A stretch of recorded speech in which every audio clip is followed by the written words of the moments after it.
আমাদের আয় উপার্জন, ব্যবসা, চলা ফেরা, কামাই রুজি সব চলুক, কোনো মানা নাই। চাকরি করতেই হবে, ব্যবসা করতে হবে, দুনিয়াও সাজাইতে হবে, নাইলে দুনিয়া আগাবে কিভাবে?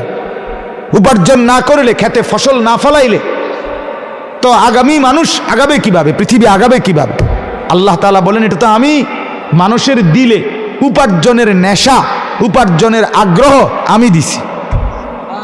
স্ত্রীর প্রতি কামনা, আকাঙ্ক্ষা, বাসনা আল্লাহ বলেন আমি দিছি, আমি যার কারণে আমি দিছি দেখেই তো মানব প্রজন্ম ধারাবাহিকভাবে এই পর্যন্ত আইছে। কথা বলেন না? শাহওয়াত আল্লাহ বলেন আমি দিছি, এটা আমার দেওয়া। উপার্জনের নেশা, আকাঙ্ক্ষা আল্লাহ তাআলা মানুষের দিলে দিছেন, যার কারণে রাত 3টা বাজেও সে চলে আসছে।